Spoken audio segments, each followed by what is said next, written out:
اعوذ باللہ السمیع العلیم من الشیطان الرجیم بسم اللہ الرحمن الرحیم الحمد للہ وکفی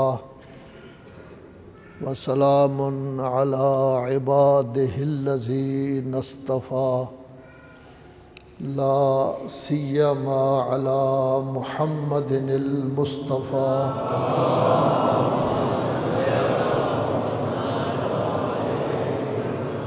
وآلہ المجتبى اما بعد فقد قال اللہ تبارک وتعالی اقرأ باسم ربک الذی خلق خلق الانسان من علق۔ اللہ تبارک و تعالی نے علم کو اتنی اہمیت دی ہے کہ جب پہلے خلیفہ پہلے نبی حضرت آدم علیہ السلام آئے تو آدم علم کی بدولت ہی مسجود ملائکہ قرار پائے۔ فرشتوں نے، تمام قوتوں نے ان کے سامنے سرنگوں کیا علم کی وجہ سے۔ پھر اس علم میں ترقی پیدا ہوتی رہی۔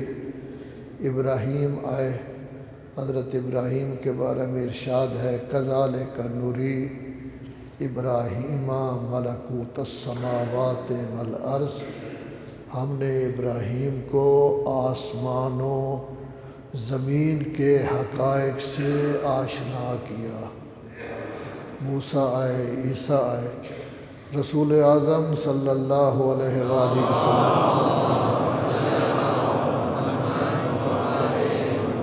پر پہلی وحی اسی قرأت اور علم کے بارے میں ہوئی، جیسے ان مجالس میں ذکر کیا گیا ہے۔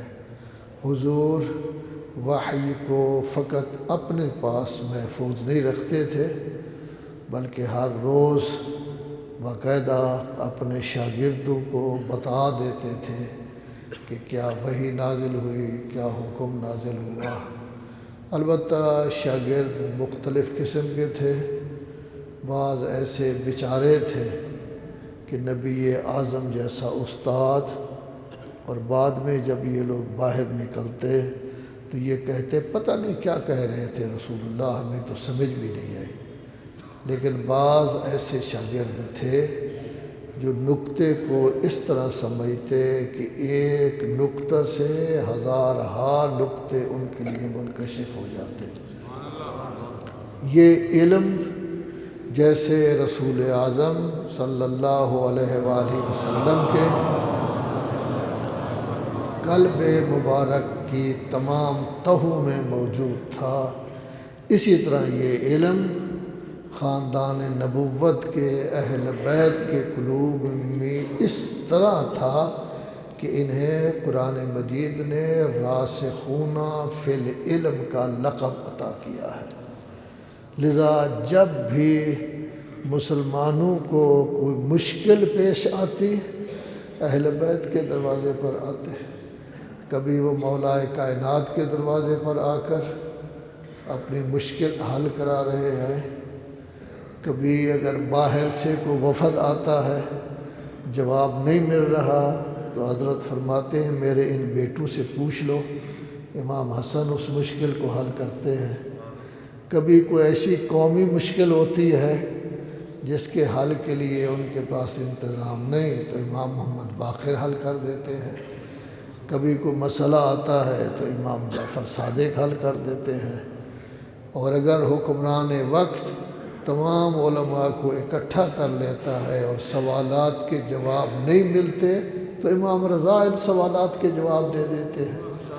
اور جب بھی بادشاہان وقت کو ضرورت ہوتی ہے تو چھوٹا سا بچہ حضرت امام محمد تقی علیہ السلام بچپنے کے زمانے میں ہی تمام سوالوں کا ایسا جواب دیتے ہیں کہ چیف جسٹس سامنے جھکتا ہوا نظر آتا ہے۔ تو انہی افراد میں اہل علم افراد میں کہ علم جن میں راسخ ہے، حضرت امام حسین علیہ السلام بھی عظیم شخصیت تھے۔ ہم امام کو عالم علم لدنی سمجھتے ہیں، یعنی اللہ کی طرف سے انہیں علم ملا ہے، کسبی نہیں ہے۔ ساتھ ہی ساتھ ہم ان کی عصمت کے بھی قائل ہیں۔ اسی لیے ہم کہیں گے امام کی مستقبل بھی نظر یہ دیکھ رہی تھی کہ جو دین آدم کے زمانہ سے چلا تھا، 23 سال برابر مشکلات اور سختیوں کے دامن میں حضور انہوں نے اس دین کو لوگوں تک پہنچایا۔ اب اس میں ترمیمیں شروع ہو گئی ہیں، تبدیلیاں شروع ہو گئی ہیں، جو چیزیں دین کا حصہ نہیں تھیں وہ حصہ بن گئی ہیں، جن کا دین کے ساتھ کوئی تعلق نہیں تھا، کسی بادشاہ نے کہہ دیا، وہ باقاعدہ دین کا حصہ بن گئی۔ حتیٰ کہ وقت آیا کہ یہ کہا جانے لگا کہ خلیفہ وقت جو کچھ کہہ دے وہی دین ہے، وہی قانون ہے، وہی شریعت ہے، وہی اسلام ہے۔ اب ظاہر ہے کہ حضرت دیکھ رہے تھے کہ اگر یہ معاملہ اسی طرح چلتا رہا تو یہودیت نصرانیت کی طرح دین اسلام بھی محرف ہو جائے گا، اس میں تغیر و تبدل ہو جائے گا۔ ابھی تو حضور کو آنکھ بند کیے ہوئے زیادہ عرصہ نہیں گزرا، لذا 61 ہجری میں امام حسین علیہ السلام کھڑے ہو گئے، قیام کیا اور کہا کچھ بھی ہو جائے اس دین کی بقا میرے ذمے ہے۔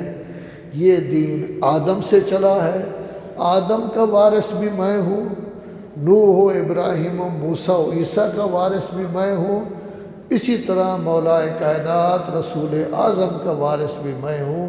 اس دین کا محفوظ رکھنا میرا کام ہے، اور اس کے مقابلہ میں آپ اس کو شخص واحد نہ سمجھیں۔ یزید بھی قابیل کا بھی وارث تھا، فرعون کا بھی وارث تھا، نمرود کا بھی وارث تھا، شداد کا بھی وارث تھا، پھر ابو سفیان کا بھی وارث ہے، سب کا وارث ہے یہ۔ تو گویا ایک طرف یزید ہے جو عین باطل ہے، نہ یہ کہ وہ باطل پر عمل کرتا ہے، اس کا کوئی کام صحیح نہیں تھا۔ دوسری طرف امام حسین علیہ السلام ہے جو عین حق ہے، تو حق و باطل کی لڑائی ہو رہی ہے، حق و باطل کا معرکہ ہو رہا ہے۔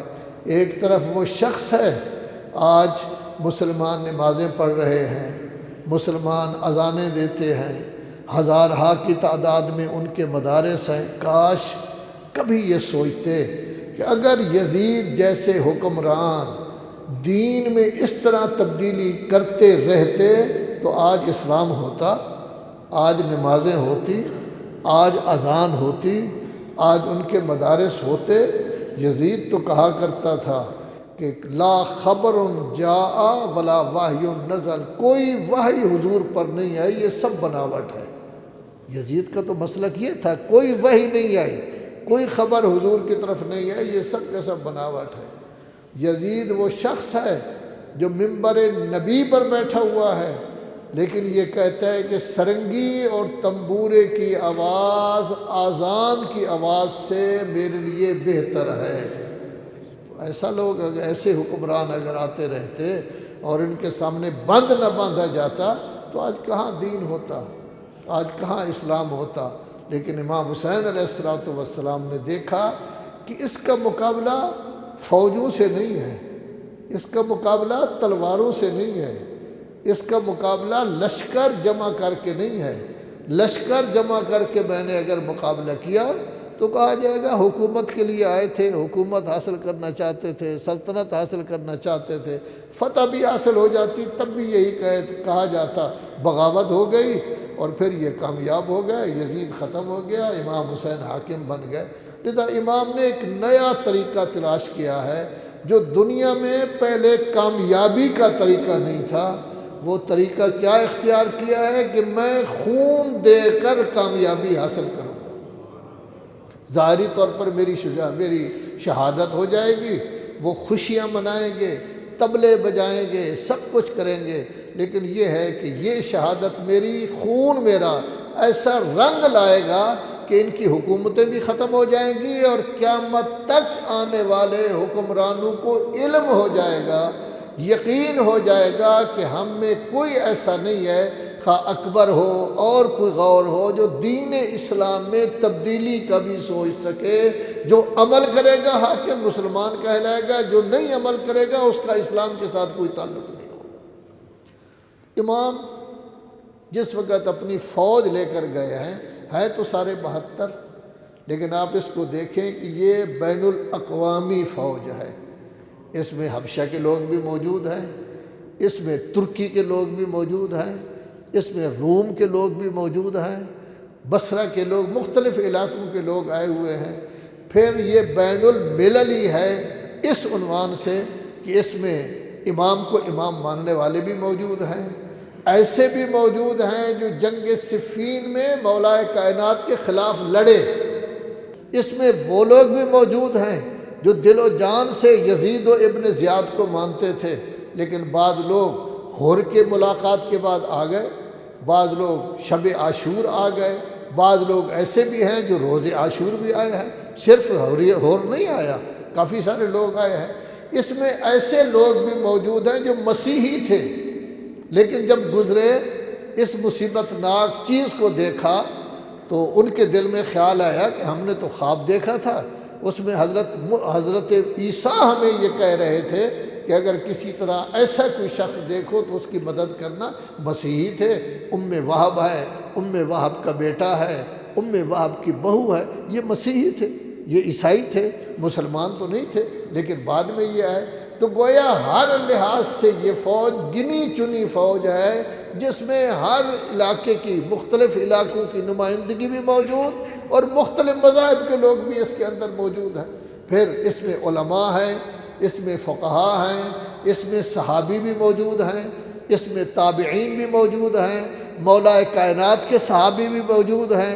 یہ سب کے سب پڑھے لکھے موتی تھے جو حضور نے مختلف جگہوں سے اکٹھے کیے تھے، اور اگر کوئی موتی نہیں پہنچ سکا، نگینہ نہیں پہنچ سکا، تو کسی کو خط لکھا ہے، کسی کے پاس وفد بھیجا ہے، ان کو بلایا ہے، تاکہ یہ سب کے سب پاک لوگ، پاک تینت لوگ اکٹھے ہو جائیں، ایک طرف طہارت ہی طہارت ہو، دوسری طرف غلاظت ہی غلاظت ہو، حق و باطل، طہارت و غلاظت کا مقابلہ ہے، تاکہ بعد میں آنے والے لوگ سوچیں کہ طہارت کیا تھی اور غلاظت کیا ہوتی ہے۔ صلوات پڑھیں محمد و آل محمد پر۔ جب حضور نے سفر کیا ہے، اس سفر میں بھی اخلاق و آداب کے کرشمے حضور نے دکھائے ہیں۔ جگہ جگہ ایسے معاملات ہوئے کہ جن سے پتہ چلتا ہے کہ حضور حضرت بڑے حوصلے، بڑے تدبر اور صبر کی انتہا تک پہنچے ہوئے تھے۔ آپ دیکھ رہے ہیں دشمن ہے، فوج ہے آئی ہے، اگر اس فوج کو، ہور کی فوج کو حضور پانی نہ پلاتے، ان کا حال کیا ہوتا؟ نزدیک کو پانی نہیں تھا، قریب کسی منزل میں پانی نہیں تھا، ان کے گھوڑے پریشان، ان کے تمام انسان پریشان، کیا کہنا عظمت حسین کا۔ کہ جب دیکھا ہے کہ دشمن ہے، لیکن اس کے باوجود پہلے کہہ دیا تھا پانی زیادہ لے لو اور سب کو پلاؤ، اور پھر اس طرح پلایا ہے کہ حکم دیا ہے گھوڑوں کو بھی پانی پلاؤ، اور ساتھ یہ فرما دیا ہے گھوڑا ایک دفعہ نہیں پیتا، 3 دفعہ اس کو پلاؤ گے تب کہیں وہ جا کے سیر ہوگا۔ ایک شخص کہتا ہے کہ میں اتنا بدحواس تھا کہ امام نے اٹھ کر مجھے مشکیزہ دیا، خود اٹھ کھڑے ہوئے، لیکن میں مشکیزہ کھول نہیں سکتا تھا، ہاتھ میرے کانپ رہے تھے، بدحواسی کی وجہ سے، پیاس کی وجہ سے۔ معصوم امام خود کھڑے ہوئے، اپنے شانے پر مشکیزے کو رکھا اور دہانہ کھول کر مجھے کہنے لگے آرام آرام سے پینا، تیزی کے ساتھ پانی نہیں پیا جاتا، آپ پیاسے ہیں، آرام آرام سے پینا۔ لیکن حضرات محترم یہی لوگ تھے، میدان کربلا میں بھی یہی 1000 کا لشکر موجود تھا، امام کے چھوٹے چھوٹے بچے پیاس سے بلک رہے تھے، کسی کے ذہن میں خیال پیدا نہیں ہوا چلو اس ناطے کہ انہوں نے ہمیں پانی پلایا تھا ہم بھی ان کو پانی پلا دیں۔ امام یہ چاہتے تھے کہ تمام لوگوں کو ارجاع کیا جائے اللہ کی طرف۔ وہ سمجھ رہے تھے کہ ان 61 سالوں میں کہ 50 سال حضور کو ہو گئے اس دنیا سے چلے ہوئے، اتنا فرق پڑ گیا ہے کہ اب اللہ نہیں رہا درمیان میں، ہر کسی کے سامنے مادیت ہے، پیسہ ہے، حکمران ہے، یہ سب کچھ موجود ہے۔ ان کو اللہ کی طرف لوٹایا جائے اور ان کو سمجھایا جائے اصل طاقت اللہ ہے، اصل قوت اللہ ہے، اللہ کے سامنے جھکو، اللہ کے احکام پر عمل کرو، احکام وہی ہوں گے جو ان کے نمائندے رسول اعظم اور اہل بیت پیش کریں گے، تاکہ لوگوں کا ارجاع جو ہے وہ اللہ کی طرف ہو۔ اسی واسطے جگہ جگہ امام نے جب ذکر کیا ہے تو یہی کہا ہے کہ ہم راہ خدا میں اپنی جان قربان کر رہے ہیں۔ یاد رکھیں اللہ سب کا خالق ہے، اللہ ہی سب کچھ دینے والا ہے، انبیاء و اولیاء کو بھی، اہل بیت کو بھی۔ اللہ کا محسن کوئی نہیں ہوتا، اللہ کو بچانے والا کوئی نہیں ہوتا، اللہ کو محفوظ رکھنے والا کوئی نہیں ہوتا۔ جتنا کام ہوتا ہے وہ رضائے خدا کے لیے ہوتا ہے تاکہ اللہ ہم پر راضی ہو جائے، اور یہ عبدیت کی انتہا ہے جو اہل بیت نے سب کے سامنے پیش کی ہے۔ حضور کیا چاہتے تھے؟ سب کا مرکز ایک ہو اللہ، اللہ کی طرف لوٹے تاکہ مسلمانوں میں وحدت پیدا ہو جائے۔ یہ سمجھیں ہم بھی اللہ کی مخلوق، وہ بھی اللہ کی مخلوق، ہمارا رازق بھی اللہ، ان کا رازق بھی اللہ، آپس میں کیوں لڑ رہے ہیں، کیوں جھگڑ رہے ہیں؟ امام حسین اسلام کے لیے کام کر رہے تھے، امام حسین انسانیت کے احترام کے لیے کام کر رہے تھے، امام حسین نے انسانیت کو عزت دی ہے، انسانیت کو غلامی سے بچایا ہے، حق و صداقت کی شمع روشن کی ہے، حریت و مساوات کا سلسلہ ختم ہو گیا تھا، اس کا دور دورہ پیدا کیا ہے۔ آج جو شخص بھی خواہ غیر مسلم ہو حریت و مساوات کو پسند کرتا ہے، حق و صداقت کو پسند کرتا ہے، وہ سب کے سب آج بھی حسین حسین کہہ رہے ہیں۔ غیر مسلم بھی باقاعدہ جلوسوں میں شرکت کرتے ہیں۔ جس حسین کو اللہ کا رسول شانے پر سوار کیا کرتا تھا، اس حسین کی لاش پر گھوڑے دوڑانے والے بھی مسلمان ہو سکتے ہیں۔ جو حسین رسول اللہ نماز پڑھ رہے ہیں، نماز بھی با جماعت، صحابہ کرام پیچھے نماز پڑھ رہے ہیں، امام حسین آ کے پشت پر سوار ہو جاتے ہیں، حکم ہوتا ہے، جبرائیل آ جاتا ہے، اٹھانا نہیں ہے جب تک وہ خود نیچے نہیں اتریں گے، لیکن کیا کیا جا رہا ہے؟ اس کے بچوں کو تحقیق کیا جا رہا ہے، اسے شہید کیا جا رہا ہے۔ وہ حسین کہ رسول اعظم اپنی زلفیں جس کے ہاتھ میں دیتے تھے، شانے پر سوار ہیں، آج اس کی لاش پر گھوڑے دوڑائے جا رہے ہیں۔ کیا پھر بھی یزید مسلمان ہے؟ یزید کو حاکم بنانے والے اپنے آپ کو مسلمان کہلا سکتے ہیں؟ یہ تو مکہ میں طلقاء تھے، آج حقیقی مسلمان کیسے بن گئے؟ لیکن کبھی سوچ نہیں ہے حسین کون ہے۔ صرف ایک چھوٹا سا واقعہ، مقصد کی طرف آتا ہوں کہ حسین کون ہے۔ ہرنی کا ایک بچہ آیا ہے حضور کی خدمت میں، اس وقت اتفاقاً امام حسن کھڑے ہوئے تھے، حضرت نے ان کو دے دیا۔ امام حسین آ گئے، کہنے لگے نانا مجھے بھی دے، تو حضرت نے ارشاد فرمایا یہ دونوں کا مشترکہ ہے، دونوں کا مشترکہ ہے۔ عرض کرنے لگے نانا پہلے تو آپ نے نہیں کہا، آپ نے تو دے دیا ہے، حسن کو دے دیا ہے، مجھے تو علیحدہ چاہیے۔ ابھی اسی طرح کھڑے ہوئے ہیں، کیا دیکھتے ہیں گرد و غبار ہوا۔ گرد و غبار جب پھٹا ہے تو ایک ہرنی اپنے بچے کو اپنی پشت پر رکھے ہوئے جلدی جلدی دوڑے ہوئی آ رہی ہے اور کہنے لگی میں دودھ پلا رہی تھی، مجھے حکم ہوا جلدی جلدی جاؤ، حسین کی آنکھوں سے آنسو آ گئے۔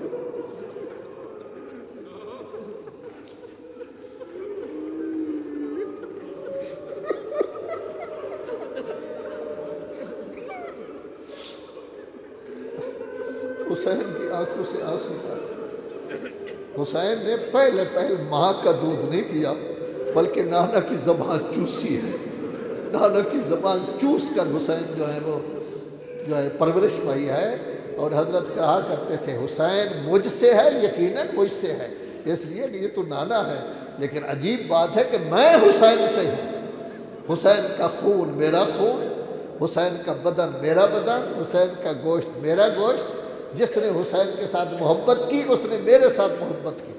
میں نے ظاہراً گزشتہ سال بھی ذکر کیا تھا کہ ممبر پر بیٹھے ہوئے ہیں اور امام حسین نیچے آ رہے تھے، بچے تھے گر گئے، اس وقت صحابہ کرام سے نہیں کہا کہ جلدی جلدی جاؤ میرے نواسے کو اٹھا کے لاؤ، ممبر چھوڑ دیا ہے، خطبہ چھوڑ دیا ہے، تقریر چھوڑ دی ہے، بنفس نفیس گئے اور جا کے امام حسین کو لیا۔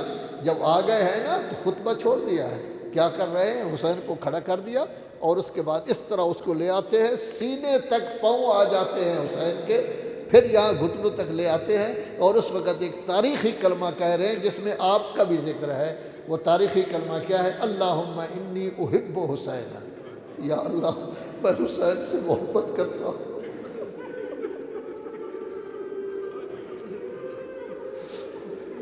یا اللہ میں حسین سے محبت کرتا ہوں۔ وَأُحِبُّ مَن يُحِبُّهُ، وہ لوگ جو حسین سے محبت کرتے ہیں ان سے بھی میں محبت کرتا ہوں۔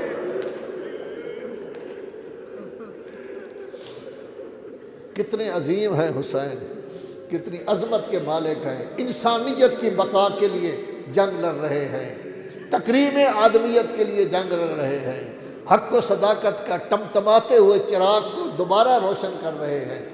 صبح سے جنگ ہو رہی ہے، یہ جنگ زیادہ سے زیادہ 7 گھنٹے رہی ہے۔ یہ شروع ہوئی 9 بجے اور 4 بجے تک کہیں اختتام پذیر ہوئی ہے۔ 7 گھنٹوں میں کیا تھا؟ ایک طرف 72 تھے اور دوسری طرف 30,000، ان کے درمیان جنگ ہو رہی ہے۔ کس قدر داد شجاعت دی ہے۔ اور میں نے کہا ہے یہ لوگ پاک تینت تھے، اس لیے کہ جنگ لڑنے والا ہمیشہ 2 پہلو سامنے رکھتا ہے، ایک یہ کہ مارا جاؤں گا، ایک یہ کہ غازی بن کے آ جاؤں گا۔ لیکن یہ واحد جنگ ہے کہ جس میں ہر شخص یقین رکھتا ہے کہ میں نہیں بچوں گا، خون دینے کے لیے ہر شخص تیار ہے۔ اور حضرت نے بارہا کہا ہے کہ میں فتح حاصل کرنے نہیں جا رہا، میں تو خون دینے جا رہا ہوں۔ یہ کیسی عجیب، پوری دنیا میں اس کی مثال نہیں ملتی۔ اب اس جنگ میں 52 آدمی پہلے شہید ہو گئے، اب ایک ایک کر کے جا رہے ہیں۔ کیا کہنا عظمت حسین کا، جیسے حسین حبیب کی لاش پر گئے ہیں نا، اسی طرح جون کی لاش پر بھی گئے ہیں۔ حبیب بہت بڑی عظمت کا مالک ہے، جون کی لاش پر بھی گئے ہیں۔ جس طرح حسین مسلم ابن اوسجہ کی لاش پر گئے ہیں، واضح جو ترکی کا رہنے والا ہے، روم کا رہنے والا ہے، اس وقت ترکی روم میں تھا اور غلام ہے امام کا، اس کی لاش پر بھی اسی طرح گئے جیسے مسلم ابن اوسجہ کی لاش پر۔ امام نے فرق نہیں کیا، میرا بیٹا ہے، میرا بھتیجا ہے، میرا بھانجا ہے، میرا صحابی ہے، غلام ہے کیا نہیں۔ یہ مساوات کا درس کس نے ہمیں دیا؟ امام حسین نے درس دیا۔ اب جا رہے ہیں اور امام کی حالت یہ ہے، جتنا وقت گزر رہا ہے پیاس بھی بڑھ رہی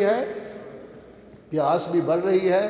ترہی لکھتے ہیں کہ پیاس نے امام کے 3 اعضاء پر اثر کیا تھا۔ سب سے پہلے پیاس کی وجہ سے ہونٹ خشک ہو گئے تھے، زبان خشک ہو گئی تھی۔ دوسرا وہ کہتے ہیں پیاس کی وجہ سے حسین کی آنکھوں میں اندھیرا چھا گیا تھا، اسی لیے اکبر کی شہادت کے بعد حسین نے کہا تھا نا، اب دنیا میرے لیے اندھیر ہو گئی ہے، اب دنیا میرے لیے اندھیر ہو گئی ہے۔ امام کا کلمہ ہے، اندھیرا چھا گیا تھا۔ اور تیسرا پیاس کی وجہ سے جگر کباب ہو گیا تھا۔ یہ 3 مصیبتیں، اور پھر جتنا وقت گزر رہا ہے۔ کیسے عظیم ہے حسین کہ انہوں نے اس طرح کا انتظام کیا کہ پہلے صحابہ کرام جائیں، اس کے بعد دوسرے عزیز جائیں، پھر اپنی اولاد کو بھیجا ہے اور عباس کو بھیجا ہے۔ کیوں؟ اس واسطے کہ یہاں تو ہر کسی کے لیے موت ہے، ہر کسی نے مرنا ہے، ہر کسی نے جان قربان کرنی ہے۔ جو پہلے جان قربان کرے گا اس کا چھٹکارا جلدی ہو جائے گا، پیاس سے بچ جائے گا، مولا علی اس کو پانی پلا دیں گے۔ جو دیر سے جائے گا اس کی مصیبت جو ہے وہ اور زیادہ ہوگی۔ لذا یہ نظام امام نے بنایا کہ صحابہ کرام کو زیادہ تکلیف نہ ہو، لیکن وہ حسین جس کو پیاس زیادہ محسوس ہوتی تھی، سب سے آخر میں حسین نے اپنے آپ کو رکھا تاکہ مصیبت کی انتہا ہو جائے تو اس کے بعد اور کوئی مصیبت نہیں۔ یہی وجہ ہے امام معصوم لیکن آوازیں بلند کر رہے ہیں، العطش العطش، ہے پیاس ہے پیاس۔ تو اس طرح جنگ ہوتی رہی، جتنا وقت گزرتا رہا امام کی مصیبت میں اضافہ ہوتا رہا۔ میں تفصیل بیان نہیں کر سکتا، میں 2-3 دن سے ذکر کر رہا ہوں۔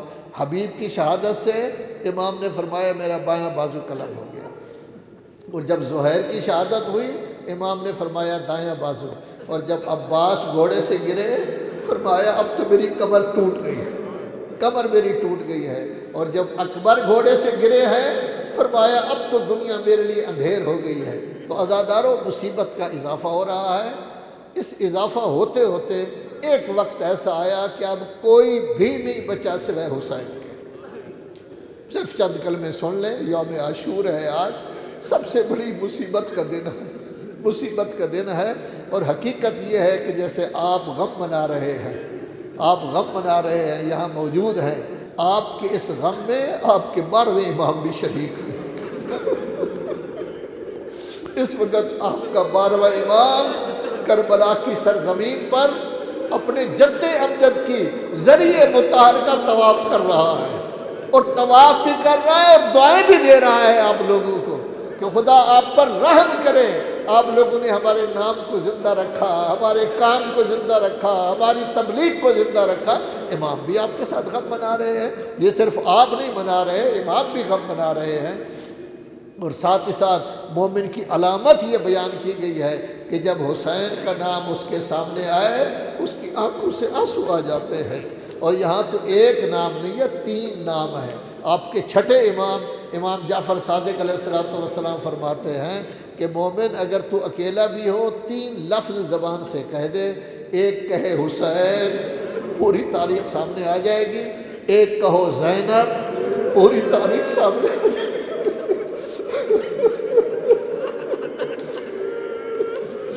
زینب نے حسین کے غم کو 4 چاند لگائے ہیں۔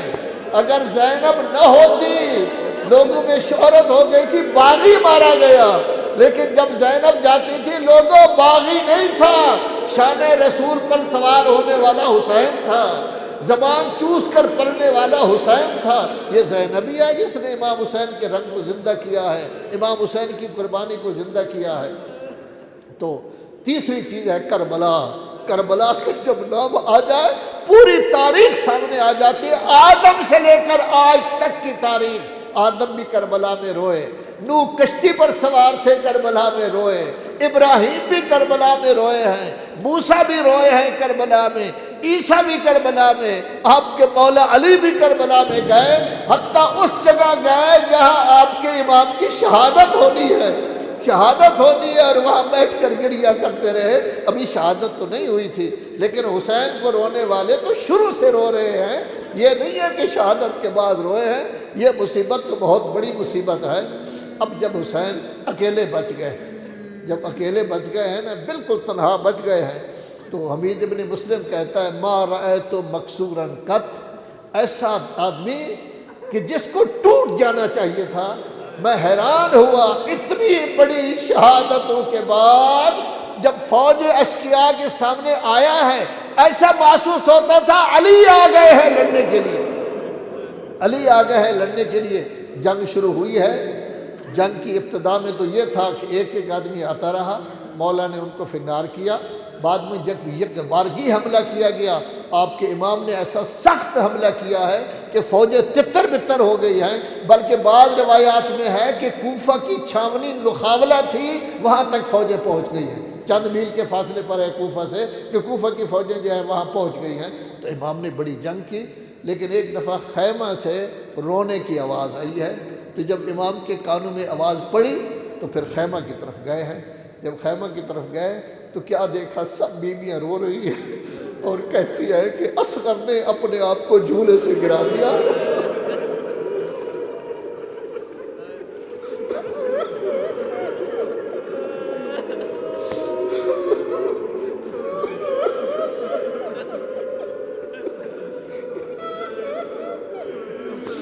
ابھی میرے ذہن میں ایک چھوٹی سی چیز آئی ہے، آپ جیسے زائرین گئے تھے کربلا میں اور وہاں قبر مبارک کے قریب بیٹھ کر گریہ کرتے رہے، روتے رہے، سب نے گریہ کیا، سب نے گریہ کیا۔ دوسرے دن جب وہ اٹھے گریہ کر کے فارغ ہوئے، خواب میں ایک شخص نے دیکھا کہ امام فرما رہے تمہارا شکریہ، آپ آئے ہو، ہمارے مصائب پر گریہ کیا ہے، اس کا نتیجہ یہ نکلا ہے، ان مصائب پر نتیجہ یہ نکلا ہے میرے جتنے زخم ہیں آپ کا گریہ ان کے لیے مرہم بن گیا ہے اور میرے زخم ختم ہو گئے ہیں۔ لیکن آپ کے امام نے کہا اے میرے ماننے والوں، اے میرے شیعوں، اے میرے عزاداروں، دو زخم ایسے ہیں جو کبھی ختم نہیں ہوں گے۔ ایک زخم جگر پر لگا تھا جب اکبر گھوڑے سے گرے تھے،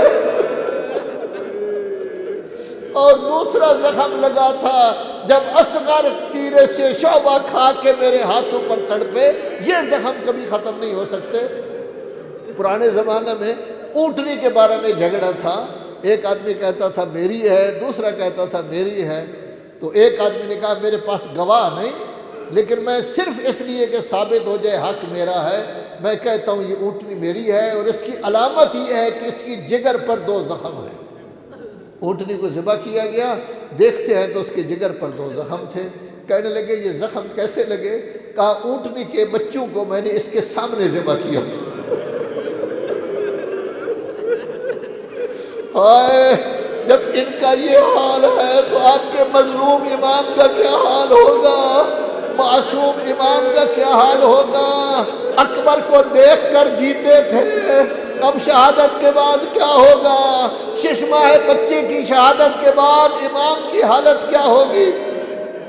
جب دیکھا ہے تو بہن نے کہا ہے بھیا اب اصغر کی حالت غیر ہو گئی ہے، اس کو لے جائیں، ہو سکتا ہے پانی مل جائے۔ جب اصغر نے ننھے ہونٹوں سے اپنی زبان باہر نکالی اور اپنا تیر چلایا، سب لوگ دل محسوس کر رہ گئے اور سب نے رونا شروع کر دیا۔ اس وقت ابن سعد نے کہا حرملہ اقطع کلام الحسین، حرملہ تیر سے شعبہ جوڑ رہا ہے۔ ایک دفعہ تیر اس نے جوڑا لیکن وہ گر گیا، دوسری دفعہ جوڑا۔ ابن سعد کہتا ہے تو بڑا بہادر تھا۔ کہنے لگے کہ جب میں خیمے کی طرف نظر کرتا ہوں تو خیمے کی تناب میں حرکت پیدا ہوتی ہے، فوراً میرے دل میں آتا ہے اس کی ماں کیا سوچتی ہوگی۔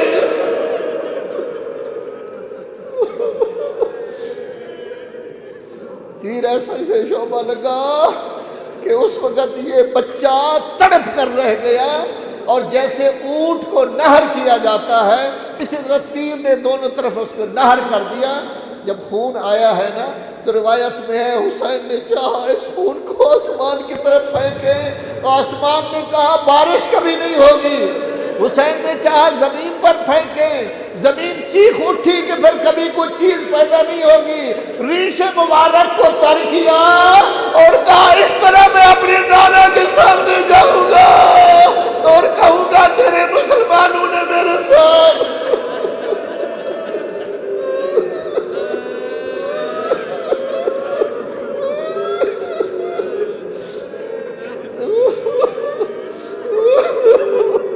اجرکم اللہ، اجرکم اللہ۔ امام گھر میں آئے ہیں، گھر میں آیا ہے، یہ آخری وداع کرنا چاہتے ہیں۔ سب سے پہلے گئے ہیں زین العابدین کی بالی میں سر جا کے بیٹھے ہیں اور جا کے کہتے ہیں بیٹا زین العابدین اٹھو۔ بیٹا غشی کی حالت میں ہے، نہیں اٹھ سکے۔ دوبارہ کہا ہے کہ تیرا مظلوم بابا پکار رہا ہے، اٹھو۔ لیکن عزاداروں جب دوسری دفعہ بھی آواز نہیں نہ آئی تو روایت میں ہے کہ گرم گرم آنسو امام کے جب زین العابدین کے رخسار پر پڑے ہیں تو فوراً اٹھے ہیں۔ جب دیکھا ہے نا کہ بابا کے کپڑوں پر خون لگا ہوا ہے، حیران ہو کر کہتے ہیں بابا مسلم کہاں گئے ہیں کہ آپ کے کپڑوں پر خون لگا ہوا ہے، آپ زخمی ہیں؟ بابا حبیب کہاں گئے؟ اسی طرح پوچھتے پوچھتے پوچھا بابا عباس کہاں گئے، بابا قاسم کہاں گئے؟ عزاداروں جب اکبر کا پوچھا ہے تو آپ کے امام نے فرمایا بیٹا کس کس کا پوچھو گے؟ اب اس گھر میں مرد یا آپ ہیں یا باقر ہے یا میں ہوں۔ پریشان ہو کر کھڑے ہونے کی کوشش کی، اصغر کہاں گئے؟ اصغر بھی تو ہمارے بھائی تھے، وہ کہاں گئے؟ جب پتہ چلا کہ وہ تیرے سے شعبہ سے مارے گئے، آپ کے امام تڑپ اٹھے کہ ہیں کیا خیموں میں داخل ہو گئے تھے؟ اے غیرت دار امام، کیا خیموں میں داخل ہو گئے تھے؟ اس وقت کیا ہوگا جب حسین شہید ہو جائیں گے اور فوجی خیموں کی طرف آ جائیں گے؟ اے امام اس وقت آپ کیا کریں گے؟ اس وقت جو تبرکات تھے ولایت و امامت کے جناب زینب کے سپرد کیے اور گھر سے نکلنے کی کوشش کی۔ جب امام نکلنے لگے تو رہی لکھتے ہیں جب امام نکلنے لگے تو زینب نے پکڑ لیا ہے ابا کو اور کہنے لگے بھیا 1 منٹ کے لیے ٹھہر جائیں، میں آپ کو روکتی نہیں ہوں جنگ سے، 1 منٹ کے لیے ٹھہر جائیں۔ جب آپ کے امام ٹھہر گئے نا تو کہنے لگے میں بچی ہوتی تھی، میری ماں مجھے یہ کہتی تھی کہ جب تیرا بھائی آخری ودا کر کے جائے میری طرف سے گردن کو بوسے دے دینا۔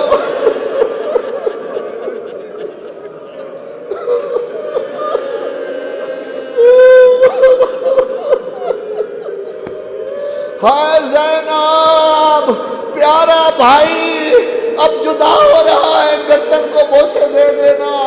امام پلٹے اور کہا بابا نے یہ کہا تھا کہ جب جانے لگو تو اپنی بہن کے بالوں کو بوسہ دے دینا، شانوں کو بوسہ دے دینا، کلائی کو بوسہ دے دینا۔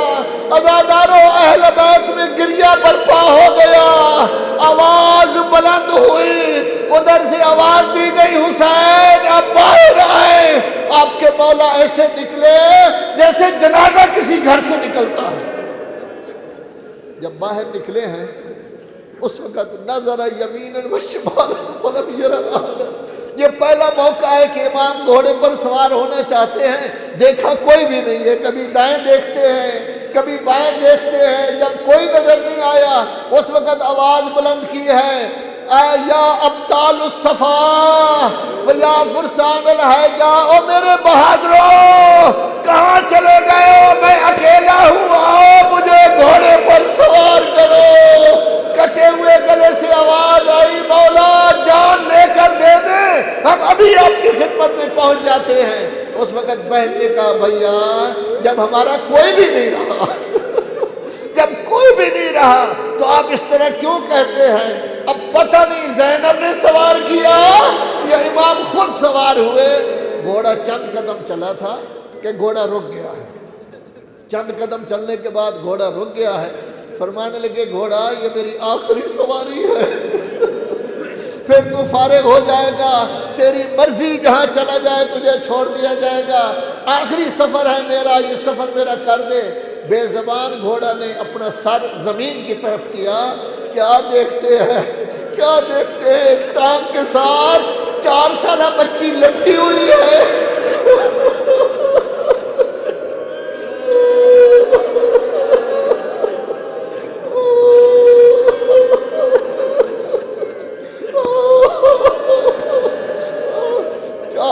بچی لپٹی ہوئی ہے اور کہہ رہی ہے میرے بابا کے گھوڑا، میرے بابا کو نہ لے جانا، جو گیا ہے پھر واپس نہیں آیا، میرے بابا کو نہ لے جانا، میرے بابا کو نہ لے جانا۔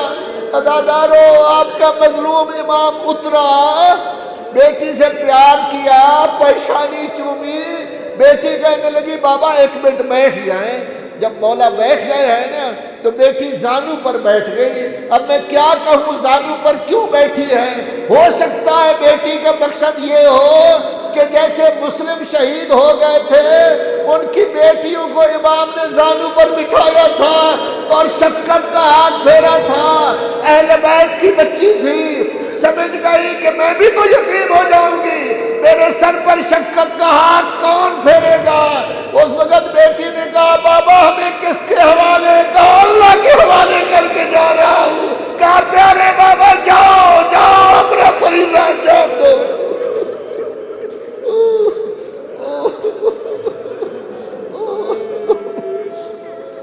امام آئے، داد شجاعت دی، فوجوں کو تتر بتر کر دیا، لیکن عزاداروں اس کے بعد امام نے ایک کلمہ کہا ہے ان کان دین محمد لم یستقم الا بقتلی فیا سیوف خزینی، اگر میرے نانے کا دین میرے قتل کے بغیر، شہادت کے بغیر باقی نہیں رہ سکتا، تلواروں آؤ آ کے مجھے ٹکڑے ٹکڑے کر دو، خون دینے کے لیے تیار ہوں تاکہ میرے نانا کا دین بچ جائے۔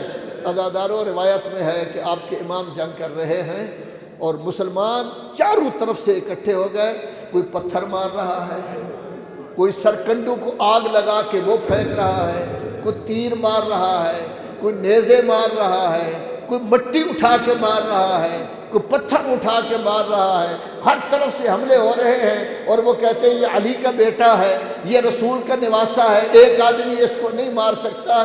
اسی اسنا میں ایک تیر آپ کے امام کی پیشانی میں لگا، اس کو نکالنے کی کوشش کی، ایک دوسرا نیزہ آپ کے امام کے سینے پر لگا، بڑی کوشش کی، یہ نیزہ نہیں نکل سکا، پیچھے کی طرف سے اس کو نکالا ہے، خون کا فوارہ بہا، اور اس وقت شان رسول پر سوار ہونے والا حسین گھوڑے پر نہیں سنبھل سکا، گھوڑے دوڑتے ہوئے گھوڑا سے آپ کا امام نیچے آئے ہیں۔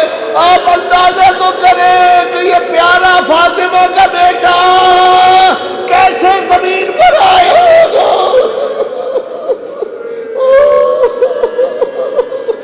لیکن عزادارو، جس طرح جس جگہ امام گھوڑے سے گرے ہیں وہ مقتل گاہ نہیں تھی، آپ کے امام اٹھے پھر گر گئے، آپ کے امام اٹھے پھر گر گئے، چوتھی دفعہ مقتل گاہ میں پہنچے۔ یہ کیوں گر گئے؟ کیا کمزوری پیدا ہو گئی تھی؟ چل نہیں سکتے تھے؟ یا یہ ہے کہ جب اٹھتے تو فوراً حملہ ہو جاتا، گر جاتے پھر اٹھتے حملہ ہو جاتا، گرتے پڑتے آپ کا امام گودال میں پہنچا اس جگہ۔ اب ظاہر ہے کہ امام کا آخری وقت ہے۔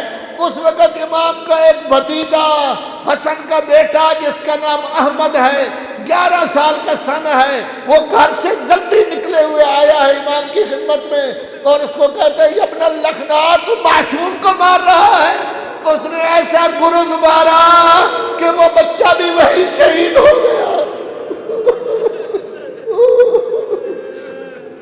عزادارو، آپ کا امام زمین پر لیٹا ہوا ہے، ظالم آتے ہیں، ایک آیا پیچھے ہٹ گیا، دوسرا آیا پیچھے ہٹ گیا، تیسرا خولی آیا، اس نے کہا میرا ذہن نہیں مانتا کہ میں اس معصوم کو شہید کروں، لیکن جب شمر ملعون آیا ہے آپ کے پشت پر بیٹھا ہے تو اس وقت امام نے کہا پتہ ہے کہاں بیٹھے ہوئے ہو، لیکن اس نے پرواہ نہیں کی۔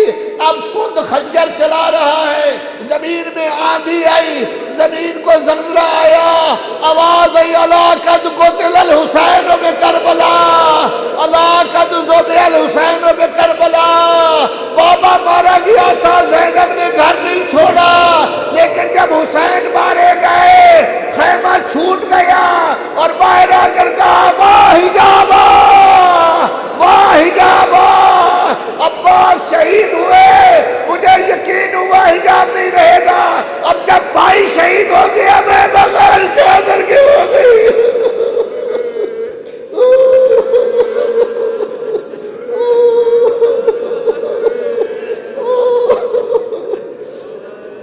الا لعنت اللہ علی القوم الظالمین وسيعلم الذين ظلموا أي منقلب ينقلبون۔